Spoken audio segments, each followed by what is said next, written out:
So we're going to start in lesson 1. Our very first lesson of this geometry textbook is just kind of a tiptoe touch into the idea of what definitions are going to look like for us and what some of our thought process might be like as we work through this year. So it says, suppose that you and Pat are partners in a game in which you must locate various clues to win. So it's kind of like a scavenger hunt. You are told to pick up your next clue at a point that, and then we have 2 criteria of where we need to go. It says that is as far from the fountain as from the oak tree. Or in geometry, we would use the word equidistant. So it's equidistant from the fountain and from the tree. So if we encounter a word that we've never seen before, sometimes it's helpful to break it down into its parts. So equidistant, I see in that word equa as a prefix, that means equals, and then distance. So we're looking for equal distances, or a point that's just as far from one as it is from the other. And our second criteria is that this point where our clue exists should be 10 meters away from the flagpole. So we have something to measure some distances, and we're looking at 10 meters away from a flagpole. So it says we locate this point that meets both of those criteria, but we're looking all around and we're not finding our next clue. So we can't proceed in our game.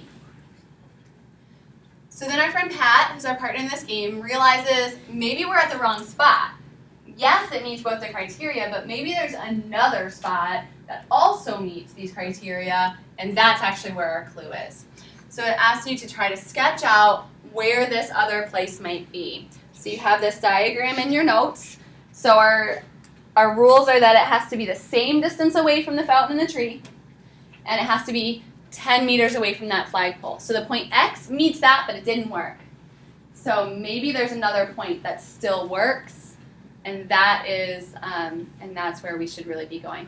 So go ahead and just take a couple minutes with the person sitting next to you or a couple people around you and try to think about where might that other point be that's still meeting these criteria.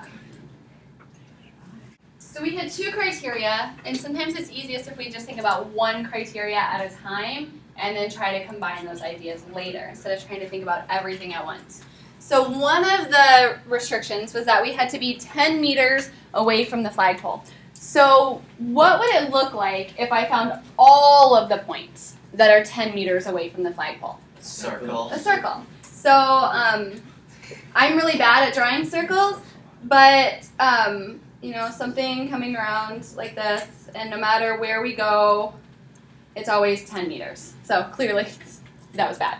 But something like that, where we would go out 10 meters in every direction, and that would make a circle going all the way around. Our second criteria was that we had to be equal distances away from the fountain and from the tree. So if I found all of the points that were the same distance away from those 2 things, what would that look like? A line. What would that line look like? Right between them vertically. So we just kind of take this right down the middle here. All the points would be right down that line. Anywhere on that line is exactly as far away from the fountain as it is from the tree. So we found X, and that met those 2 criteria, but as that circle comes back around, there's going to be another point somewhere up there too. Since my circle is really bad, it kind of fell off my page. If my circle was better, it'd probably be like right at the top of my slide there. But we're looking for that second point that still meets both of those criteria. Questions?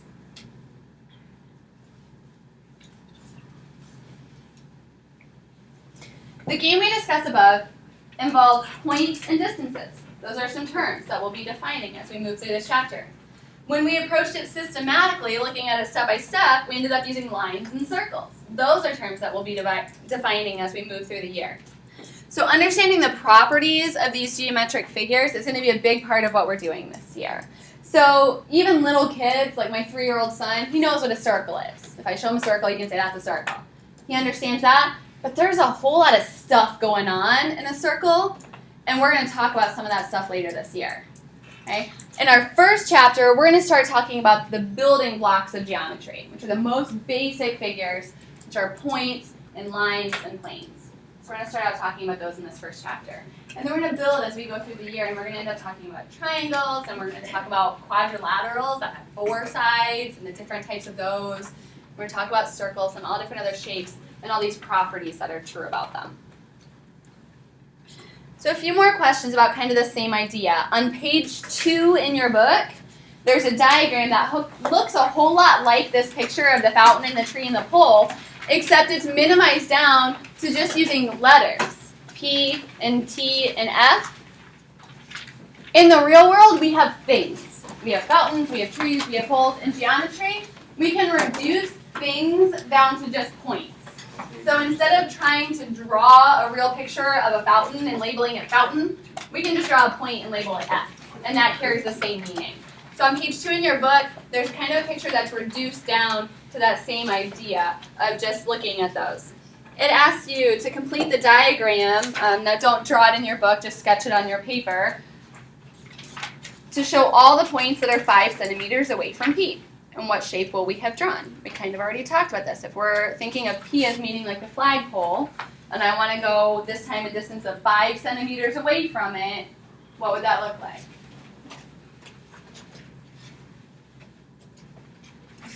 A circle around it with what we call a radius of 5. So I take all the points that are 5 centimeters away from it, I'm going to end up with a circle around it. If we completed out the diagram, would there be a point along the straight line in that picture that is 15 centimeters from both F and T? And if so, how many would there be? Would there just be one, or would there be more than one? So in our picture, we've got F and we've got T, and in the picture there's a line going down between them. Now you probably don't have rulers, and that's fine. It doesn't matter exactly where 15 centimeters is, but more just the idea of this. Along that line, does there have to be at least one point that's going to be 15 centimeters away from them? Yeah, so like somewhere up here, there could be a point that's 15 centimeters away. Is there going to be any more, or just that one?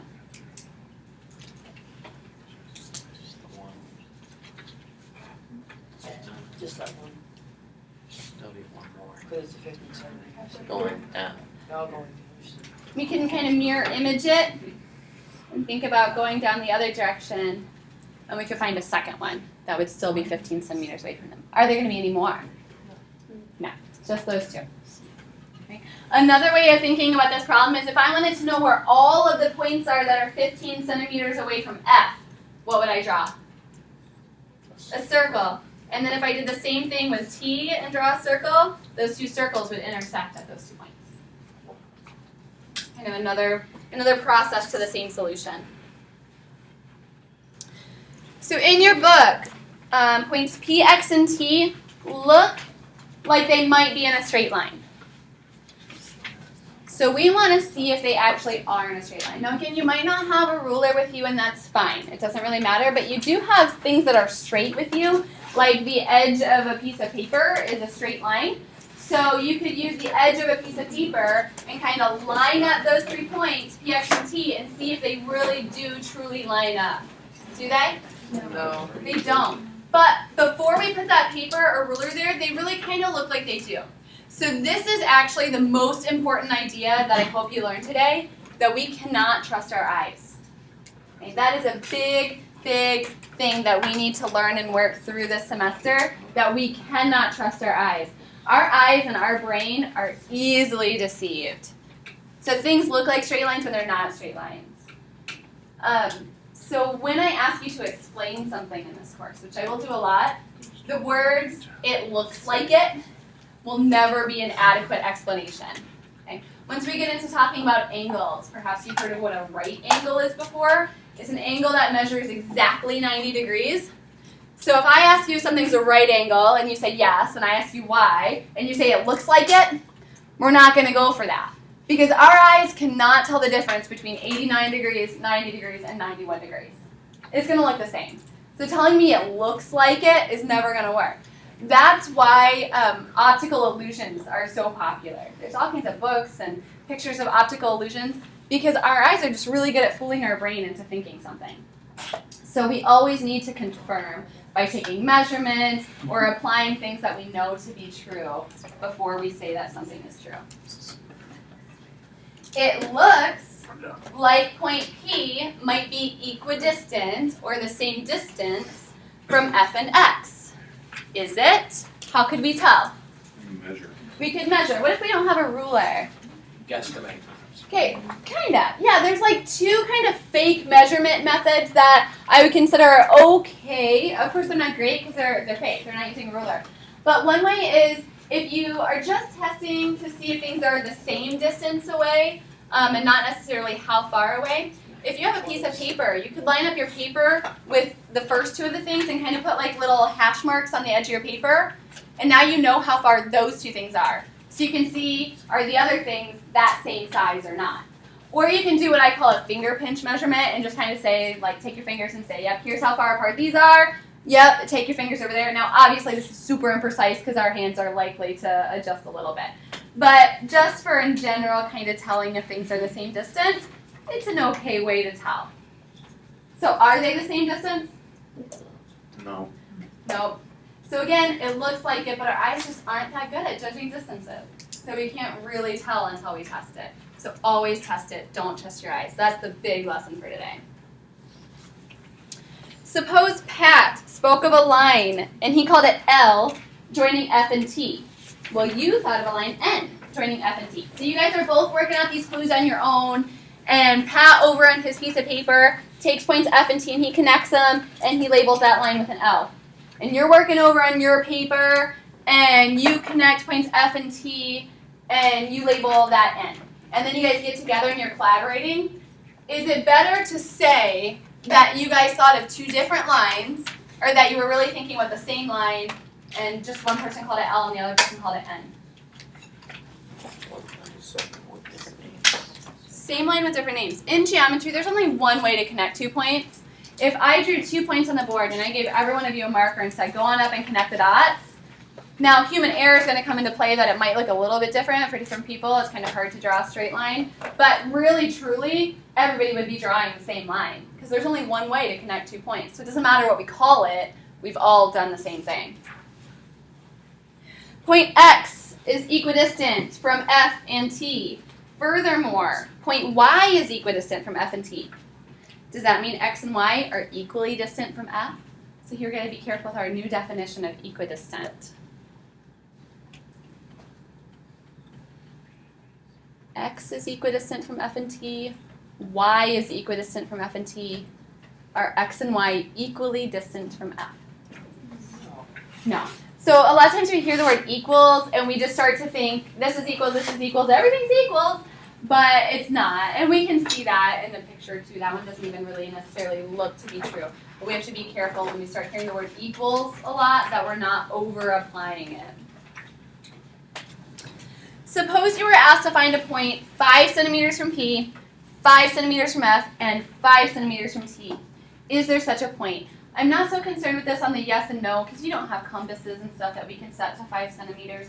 But what would you do if you were looking for that point? How would we determine if that point exists? We set our geometry to 5 centimeters and draw circles around the point on each of the circles wherever they want. Like if they made at any point. Yeah, perfect. So we draw a circle around each of the points. That's at 5 centimeters. And if all 3 of those circles share one perfect point in common, not just 2 out of the 3, but if all 3 of those circles end up sharing a point in common, then that would be our answer point. It turns out here that it doesn't work for 5 centimeters. But that's how we would test it. So the next question says, since it didn't work for 5 centimeters, do you think that it would work for some measurement? All 3 circles would still need to be the same size, but do you think there might be some measurement that it would work for? Yeah. That the 3 circles would have to intersect? This is actually a really tricky theorem in geometry. It's true that it would have to happen. The idea here is like if you took a piece of cardboard or a piece of metal and you cut out a triangle of 3 points, there has to be a point somewhere in that triangle where its weight could be balanced. So if I tried to lay that triangle on top of like a pin, there has to be somewhere in that triangle that would balance that weight. so that triangle could just sit nicely on top of that pin. It's really hard to find geometrically, but it's true that it has to exist. Right?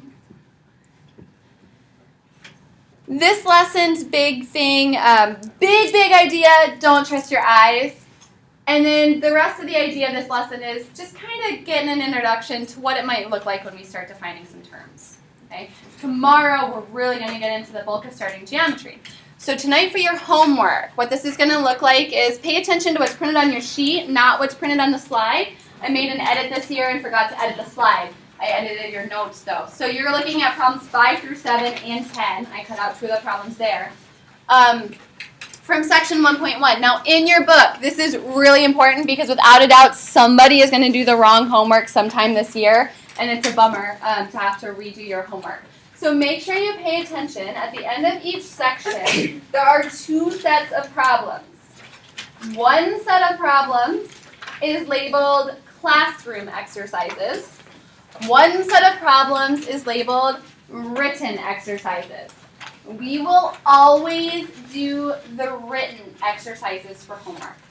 Okay? Often the classroom exercises are actually what we're doing as examples in class during the notes. So if you start doing your homework and you're like, I feel like I've done this exact same problem, you might be doing the classroom exercises instead of the written exercises. So make sure that you are always doing the written exercises for your homework. So for tonight, that means that the problems you're going to do are on page 4 of your book. You're going to do a few problems there. These problems, the big idea is not trusting your eyes. So try to take some measurements either with a ruler or finger pinch or side of a piece of paper or something like that to make some measurements here and not trust your eyes. The bigger part of your homework comes on page 10 in your textbook, and that's some algebra review. So I mentioned yesterday that geometry doesn't live in a bubble, that we will be doing algebra in our problems from time to time. So we want to review some of those Algebra 1 ideas for how we solve those equations. So they start out kind of basic and then they get harder as they go. Notice that you're doing the multiples of 3, which means 3, 6, 9, 12, 15, 18, so on and so forth. At first, it kind of starts out nice because they're all in one column, so it'll be easy to track down just that third column. But then at the bottom, you're going to have to pay a little bit of attention because they stop tracking that way. But we're doing every third problem there. Please do your homework on some kind of notebook paper that you'll be handing in, not in your notes packet, because you need to keep that for day-to-day notes. I do not care whether or not you show work in your homework. I have to show work when I do problems. I can't hold more than one step of information in my head. I just can't. I get confused. I have some slight dyslexia, and I start to do things backwards if I try to hold too much in my head. I am also horrible at arithmetic. Now you're like, oh great, my math teacher's bad at math. No, I'm really good at geometry and algebra and calculus, but when it comes to like adding and subtracting, I can't do it in my head. So feel free to use a calculator as necessary because I will be doing that too. Okay, so you're allowed to use your calculators. I encourage you to show work, but I won't mark you wrong if you don't show work. And please work in pairs while we have class time, and that allows, or feel free to work on your homework together after schools or in study halls, whatever. I think collaboration is awesome as long as it's truly collaboration. And remember reminders about being allowed to check your answers but not copy your answers from the back.